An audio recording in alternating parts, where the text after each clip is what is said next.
Exacerbe ses sens et ressent chaque once de négativité. Tu es désormais sous la garde d'Agrios.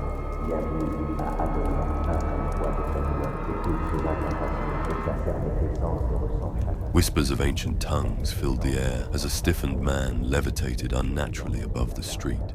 His whole body was clenched in torment, while dark mages spoke foul incantations and poured unbearable pain through his veins. The other slaves watched in silence, too afraid to move lest the same be done unto them. At last the man cried out in a voice so strained it scarcely sounded like speech.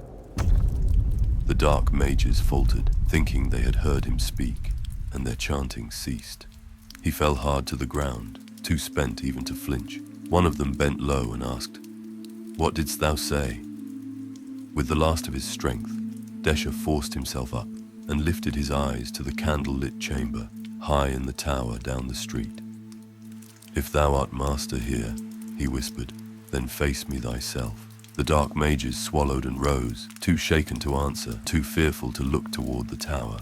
Then Deshar drew one more ragged breath and said, "Or art thou mighty only behind the hands of lesser men?"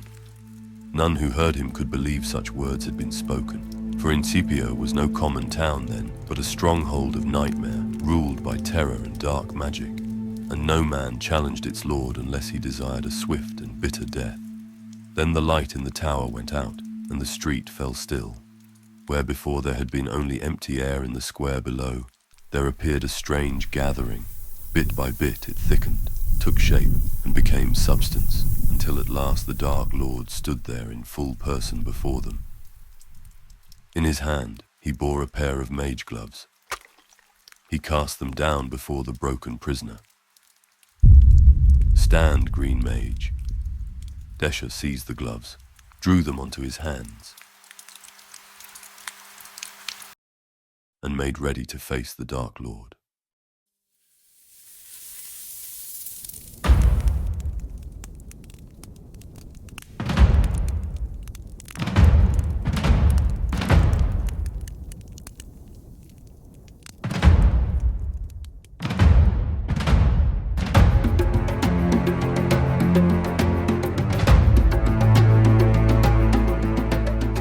The battle for Watu thundered on in the distance. Fire flashing across the field, enemy lines breaking beneath Watu's advance, and victory already beginning to ride the wind. A spell flew past Deshar's face so near that he felt its heat upon his cheek.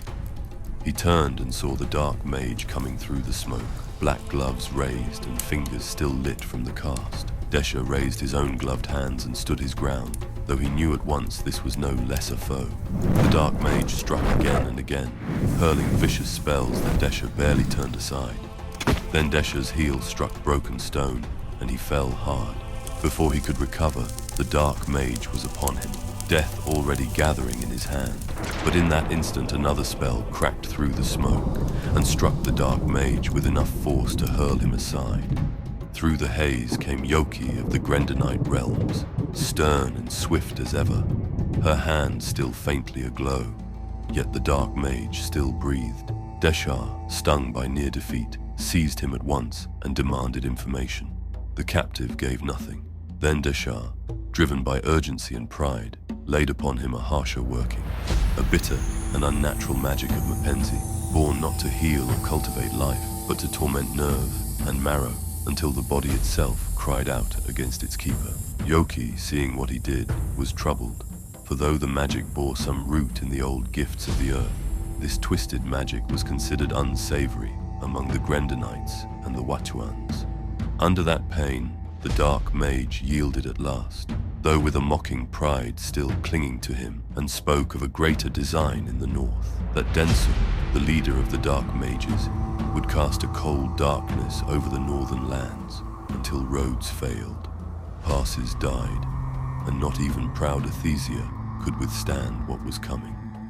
But before Deshar could press him further, a Watuan commander came upon them, saw enough to understand, and ordered guards to take the prisoner from his hands. Then was Deshar sharply rebuked, not only for unlawful questioning, but for meddling with powers forbidden to honorable mages.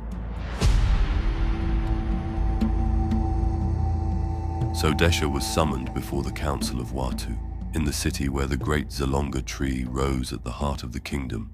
Like a living pillar between heaven and men, he stood to answer for himself before elders, commanders, and the king. He was sternly questioned, not only for turning the sacred gifts of Mapenzi, goddess of the earth, toward torment of an enemy, but also for trying to draw intelligence from a dark mage when protocol required that such captives first be magically restrained and then examined by appointed officials, lest their sorceries corrupt the interrogation itself. Yet no excuse Deshar could conjure was accepted by the council, who chastened him firmly, as a father might a gifted son, and in the stead of his own late father, they warned Deshar that brilliance without discipline would soon become ruin. Deshar believed the knowledge he had forced from the dark mage would justify the foul craft he had used, so he told the council of Densun's seeming plan to conquer the northern lands, and through them, bring Athesia low. Though he was not yet known as a great duelist, he was respected for his strategic mind, and so his warning was heard. Even so, the council would not trust it, for they judged the source unreliable, and the means by which it had been won dishonorable. Then Deshar, still burning with conviction, declared that if Watu would not act, he would go himself. But the king commanded otherwise, and sent him instead to Huyan, where aid was needed in the war against the dark mages. He also warned the council and military captains that though Watu's alliance with the Zimordian Empire had grown strained in recent years, it still held, and if word came that Zimordia had moved against Huyan, Watu must withdraw at once, for that conflict was not theirs. Thus Deshar, though unconvinced in heart, submitted and was sent to Huyan, bearing with him both the burden of what he had learned and the first deep wound to his pride. The dark mages had long coveted Huyan, not only for its ports and strongholds, but for the strange arts taking shape within its borders, arts little known in other kingdoms across the world. The Huyanites were subtle and dangerous in battle, not given to wasteful spellcraft nor idle boasting. They worked with fire in ways that at first seemed strange to Deshar. Side by side, the Watuans and Huyanites fought wave after wave of dark mages through red hills, smoking fields, and narrow streets where flame ran between the stones like living blood. It was there that Deshar came to know a Huyanite named Kujun. Kujun was sharp of tongue, proud, and not quick to trust foreigners.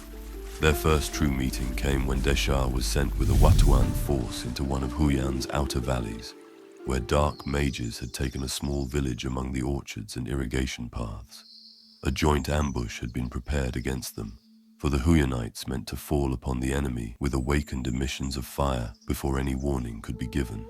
It was there that Kujun first instructed Deshar in the Huyanite art of bending such emissions, though in a manner more arrogant than patient, as one who expected a foreigner to lag behind.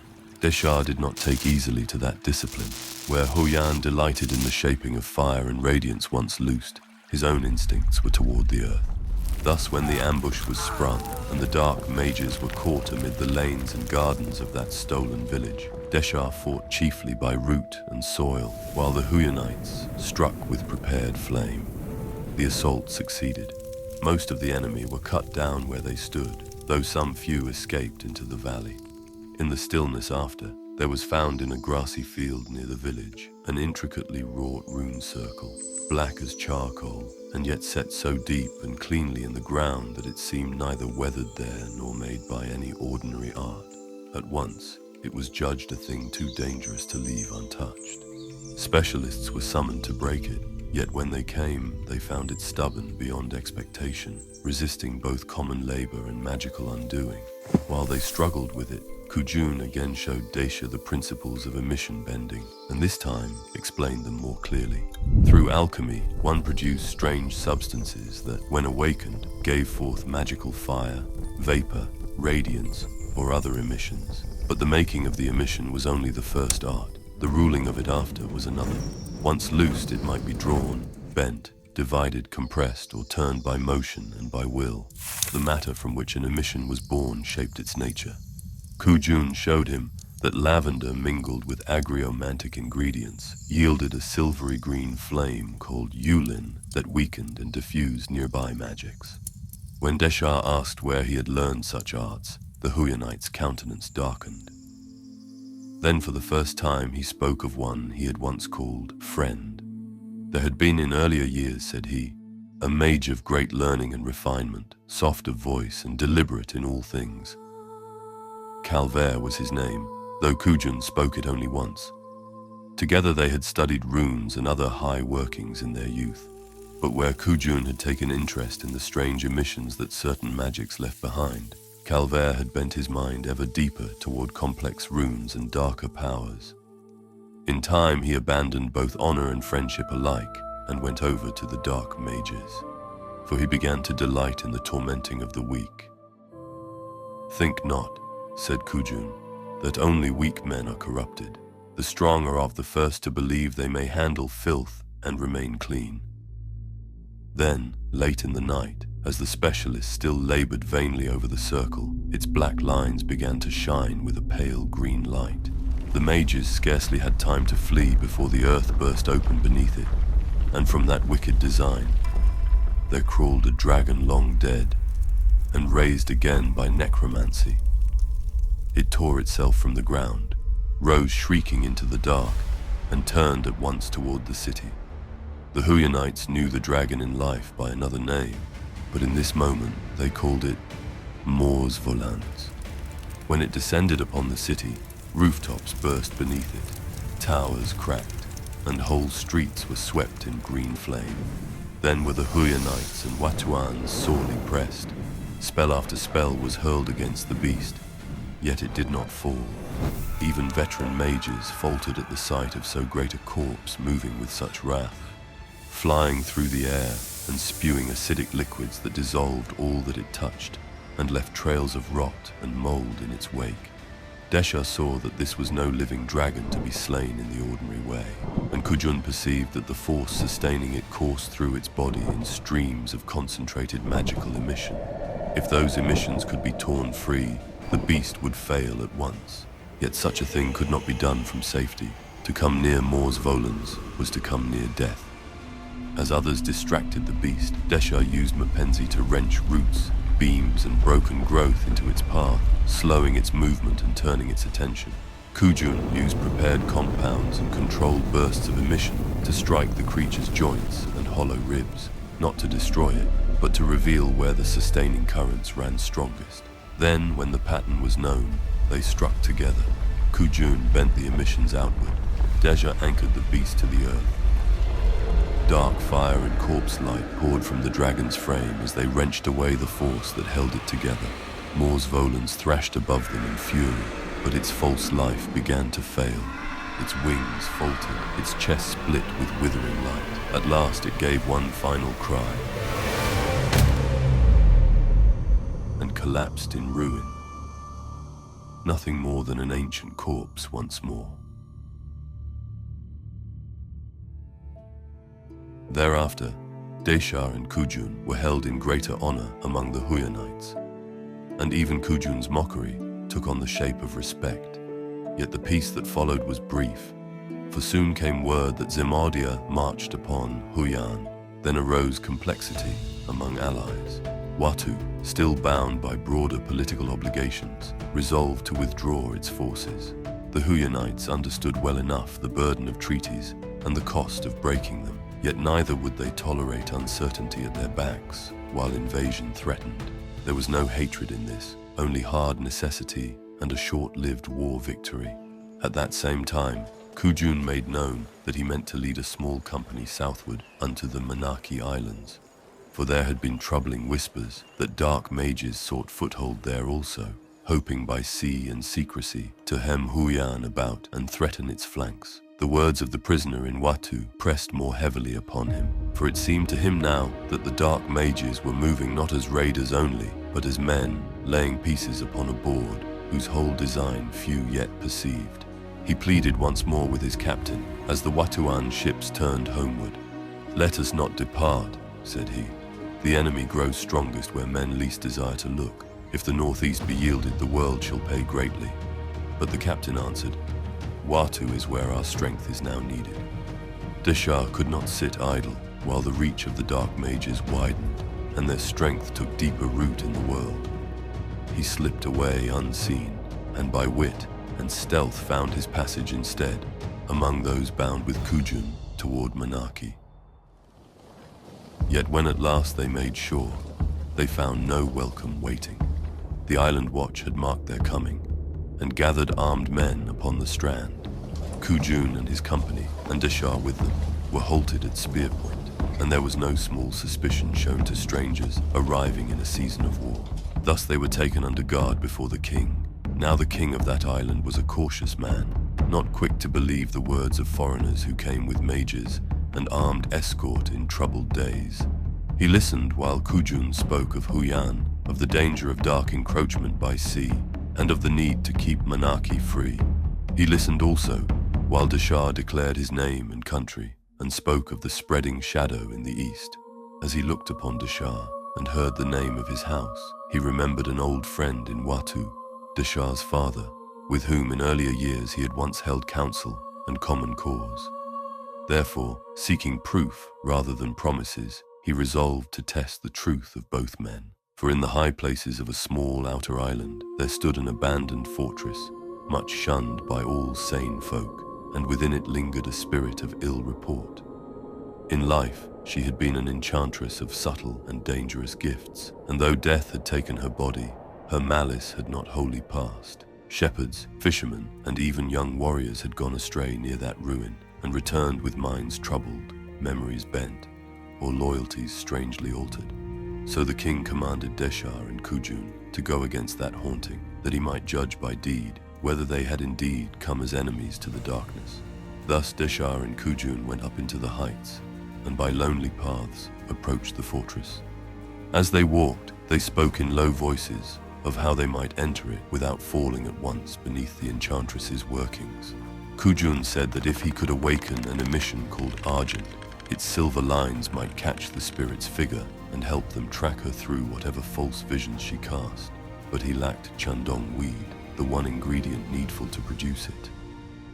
And as they journeyed, Deshar once paused by the roadside and knelt to press seeds from his pouch into the earth, covering them with care though danger still lay before them. Kujun, seeing this, rebuked him lightly and asked whether a man of Watu could not go a single league without gardening by the way. But Deshar answered that when he tended the earth with reverence, the great goddess of nature, who watched over root and branch and growing life, oft returned kindness for kindness in ways not always expected. Kujun scoffed. Yet farther on, they came upon a small, iridescent weed growing by the path, bearing at its crown a subtly glowing bundle of staticky flowers. Deshar, seeing Kujun's look change, understood at once that this was the thing they had lacked, and knelt to draw it gently from the earth by the roots. Kujun, though somewhat confused, gave the finding over to luck, but Deshar only smiled with quiet respect, and said again that Mapenzi oft gave to those who first gave unto her. When they came near the fortress, they found the air unnaturally still. No bird called, no insect sang. Within, the ruin was choked not by lively growth, but by warped wood and dead twisting roots, as though the place itself had remembered the enchantress and taken her likeness upon its frame. Kujun applied the Chandong weed to his torch, and when the argent emission ignited, he trapped the source in a small vial. From the vial, he cast silver lines through the dark chambers, revealing where the spirit passed, and how her workings bent the senses. Then at length she appeared. She came not as any common phantom, but as a dreadful shape, like a woman grown of wood itself, no carved image by mortal hand, but a body as though branch, trunk, and knotted root had risen together into the semblance of a living form. But the ghost moved with cunning, slipping in and out of sight, and sowing false visions, until at length she seized Kujun's mind and turned him against Deshar. Then the two were forced into bitter contest within the ruined hall. Deshar would not kill his friend, yet neither could he yield, and so after a hard exchange, he struck Kujun down and left him senseless upon the stones. Then Deshar stood alone before that terror. He seized the Chandong weed from Kujun's pouch and drove the argent from its staticky bloom against the spirit, but it did nothing.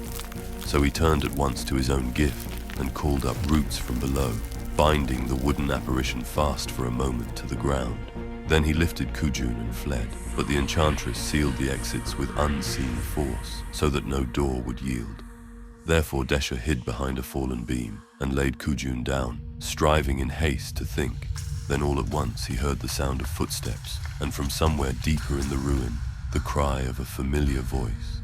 Looking around the corner, he thought he saw Yoki herself, frightened and searching, calling out for him to help and flee at once.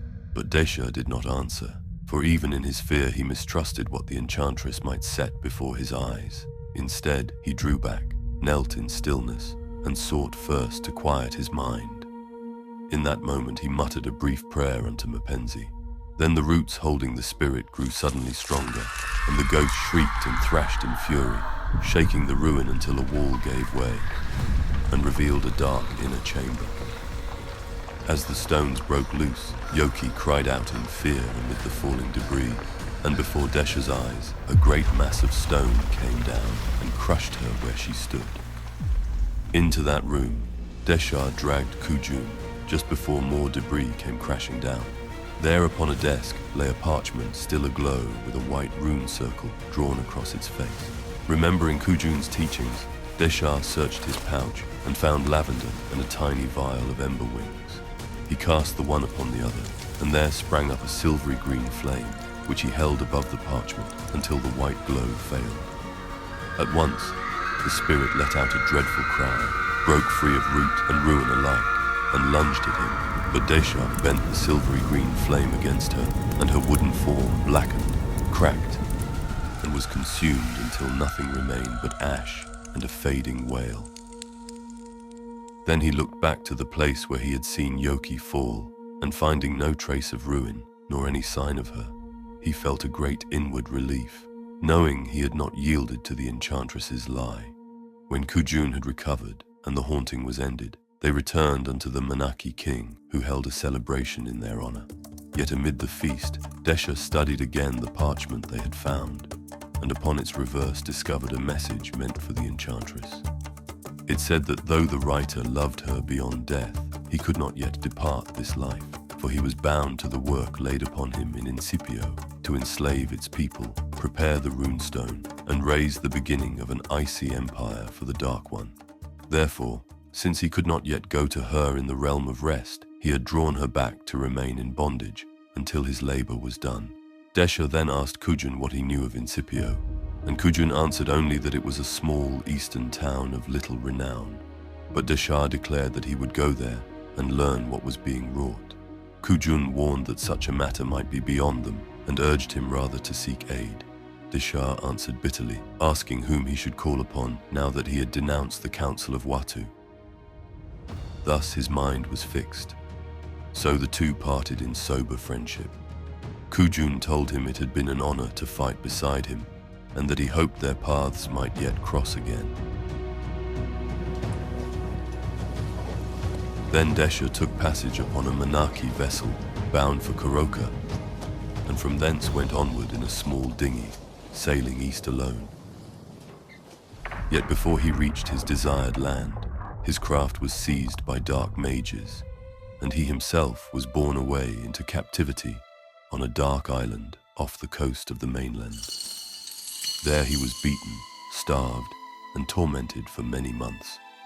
He labored as a slave upon the making of a tower, and worn by fever and cruel treatment, came near unto death. But that tower did not stand long, for Zimordian forces fell upon the island in war, and it was cast down amid smoke and ruin. From that wreck the prisoners were taken at last to the mainland, and so came Deshar unto Incipio.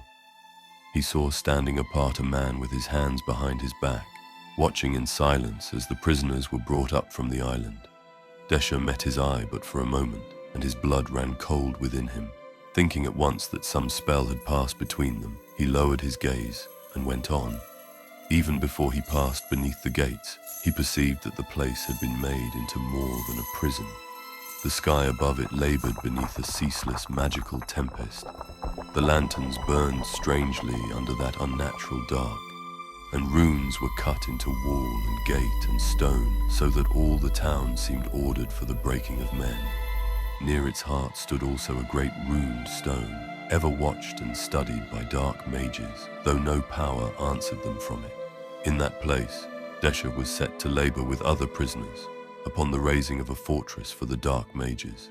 And when he sought to intervene as a dark mage cruelly tormented another slave, he drew their wrath upon himself and was tortured before the others, that all might learn what answer defiance earned in Incipio. Afterward he was taken to Azalea, a healer keenly sensitive to magic, who was forced to keep prisoners alive for further torment, and in her house, thick with mushrooms, weeds, mold, and strange overgrowth, she tended his wounds. While she worked, she told him that the dark mages had taken Incipio for the sake of the runestone at its heart, though they had not yet drawn power from it, and that the runes cut through the town's walls and gates prevented captives from casting magic without betrayal. Looking then upon her wand, she spoke of the day she had tried to save her husband and child, and had watched them die, saying that it was better not to be a hero in Incipio. After which she bade Deshar lie perfectly still, warning that if he moved while she worked her spell, she might sever his brain within his skull. Because Incipio was little more than stone, ash, mud, and unnatural labor, Deshar found no true strength there from Mapenzi. Yet when he tried in secret to stir the earth anyway, he was discovered and tormented again with cruel dark magics. Then, in agony and defiance, he challenged the Dark Lord from his tower. The tyrant came down to answer him, cast mage gloves before him, and stood off against him in the street. Deshar struck first, but his spell failed, and the Dark Lord answered with a working so violent that Deshar's bones cracked in several places. Standing over him, the Dark Lord asked his name, and when Deshar had given it and asked in turn for his, the tyrant scoffed and withheld his own, and commanded Azalea to mend Deshar, that he might be broken again and again. While Azalea mended him, Deshar confessed that he had abandoned home, friends, family, and even his goddess to come there. Azalea called it brave, but he answered bitterly that it had been pride, for he had wanted not only to save the people of Incipio, but to prove himself and win the war. When he was whole again, he challenged the Dark Lord a second time, and again they stood off in the street until the tyrant broke his bones and filled his flesh with searing pain. As Azalea healed him once more, she warned that these duels were no longer lifting the slave's spirits, but crushing them. Yet Deshar answered that if he ceased, the Dark Lord would make one final public example of him and kill him. She made no answer to that, but only turned back to her work in silence. Both of them were already numbered among the dead. Then, as she used bloodroot to awaken a white flame for her workings, there came back to Deshar the memory of Kujun's teachings, and he bent the flame by instinct, discovering to his astonishment that though the awakening of such emissions was caught by the runes, their afterward bending was not. So in secret Deshar taught Azalea what he remembered of emission bending while he yet lay bedridden, and had her pass that knowledge quietly to a chosen few among the slaves. Together they gathered such ingredients as might escape suspicion, for Azalea was still permitted certain lesser workings meant for healing, and by these they were able to conjure select emissions without at once betraying themselves. Thus, in the space of a few weeks, they formed a hidden plan. Among the arts Deshar prepared for them was a familiar silvery green flame that weakened surrounding magics. Yet one of Azalea's pupils warned that if the slaves rose openly, the dark mages would answer with the power of the dark tower upon the island off the coast. Deshar said he had seen that tower destroyed beneath Zamordian assault, but the woman answered that it had since been raised again. Then he said they might seize it in turn and bend its strength against their enemies, but she replied that such hope was vain, for the dark mages had bound into it an incantation of doom, so that if ever their foes should claim it, the tower itself might be cast down at once. The only person who knew that secret incantation was the Dark Lord himself. So Deshar and Azalea came up with a plan to seize the Dark Lord and force him by any means necessary to invoke the incantation and release the town from its grip. Therefore, Deshar judged that once the rising began, they must make all speed for the fortress, for there alone might they endure what followed. But when the same pupil spoke also of invisible runes that could yet foil their plot, Deshar's eye fell upon a small glowing bundle of staticky flowers growing from the windowsill. Not many days after, the Dark Lord summoned Deshar forth again to duel, though he was not yet wholly healed. So they dragged him into the street before the gathered town, and there, still seeming weak and unsteady, he bade the Dark Lord strike first. The tyrant obliged and hurled a spell at him, but Deshar had feigned more weakness than truly held him, and bent the dark emission back upon its master. Thus both men were cast to the ground in pain. Then there rang out through the valley a great blaring alarm. The clouds above darkened and stirred. The lanterns throughout the town changed at once from orange flame to white flickering embers, and through the air there began to stream long silver lines of argent, revealing hidden runes across the streets where before no eye had seen them. Then Deshar mixed prepared ingredients in his hand and conjured therefrom a silvery green emission. At once, Azalea and the others whom he had taught came forth from hiding and bent that strange fire throughout the town, casting it upon every rune they could find, until their lights hissed and died. Then the dark mages turned to strike them down, but many among the other slaves, seeing the rising at last begun, remembered old magics once practiced in freer days and answered in kind. So the people of Incipio, numbering many hundreds, began to pour from their homes and gather unto Deshar. Thus the slaves drew together as one great company and made for the fortress upon the hill. Some hurled spells at the dark mages, while others bent hostile workings away from the crowd or sent them back upon their casters. In this manner they forced their way upward and took the fortress by strength, but scarcely had they secured it when there came from afar the dreadful sign of the dark tower, sending a beam into the heavens and stirring the clouds to greater wrath, so that magical lightning fell upon the fortress and shook it sorely. Then the Dark Lord himself joined the assault below, and as the unfinished stronghold began to crack and give way beneath storm and sorcery, those within prepared themselves for death rather than bondage again. But when all seemed nearest to ruin, the thunder of battle changed. The great blows no longer came from beneath the walls, but farther down the hill.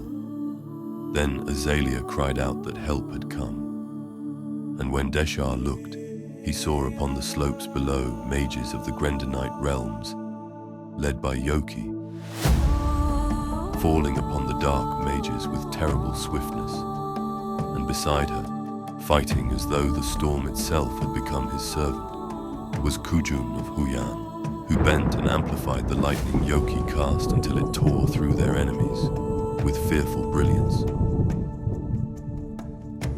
At this sight, Deshar's heart was overcome with gladness.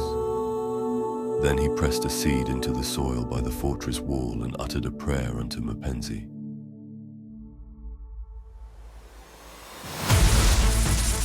Yet scarcely had he done so before the Dark Lord himself was upon him and seized him in sudden wrath. There on the hillside they fought, Deshar bending one spell after another aside. Yet so swiftly and relentlessly did the tyrant cast that at length he overwhelmed him and drove him backward onto a patch of living grass. Then, as the final blow came, there sprang up around Deshar a shell of living wood, sudden and strong, and the stroke broke harmlessly upon it. So Mapenzi answered at last, in full. Then Deshar rose and called the earth against his foe. Roots, vines, and other living growth burst forth, and bound the Dark Lord fast, wrapping about his limbs and dragging him down into the hillside. And while the man struggled there in fury, Deshar laid upon him a dark working of Mapenzi and caused him grievous pain. Azalea, coming near, saw what passed between them. Then Deshar, looking upon the man thus trapped before him, said that he knew him at last, a tormentor of both living and dead, for he knew that it was he who had bound the enchantress in Monarchy. At this, the Dark Lord, writhing in pain and rage, cried out, "Kill me then!" And he almost had. But he stopped.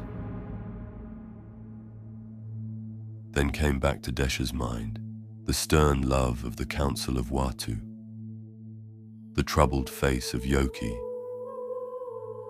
and Kujun's warning that strong men were oft the first to believe they could handle filth and remain clean. He looked also upon Azalea and saw in her countenance not triumph, but trouble.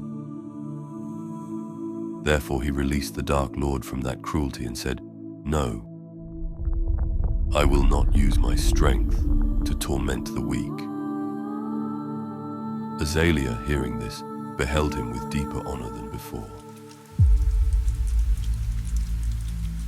When the Dark Lord gathered himself and made ready to strike again, she lifted her wand, and with a light flick, blood burst from his eyes, ears, nose, and mouth, and he toppled lifeless to the ground. Then Azalea embraced Deshar amid the ruin of battle, but lifting her eyes to the beam of dark magic that still cracked the sky, she said with grief that now they would never know his secret. But Deshar said softly that the secret was not what he had made, but who he had once been. He had once been a great mage and friend to Kujun of Huyan. His name was Calvaire. And at that word there passed through Incipio a great shudder, as of deep bonds snapping. The beam failed. The runes throughout the town flared and died. The storm began at last to break. Then were the remaining dark mages overcome and scattered, and thus was Incipio freed.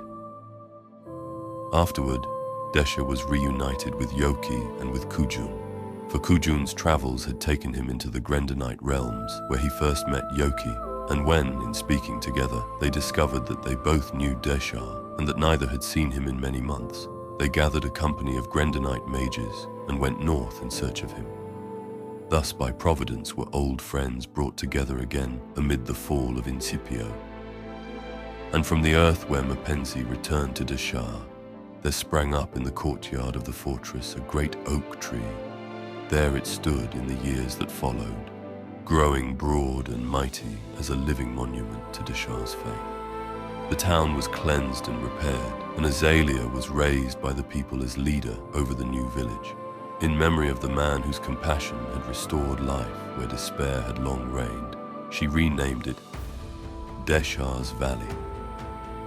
And from its first days, it was made a place where people of every walk of life were welcomed. The great runestone was left untouched, and in time became a relic of the city. Thus the valley that had once been a place of chains became at last a place of beauty, freedom, and magic. Deshar's courage and his name were never forgotten.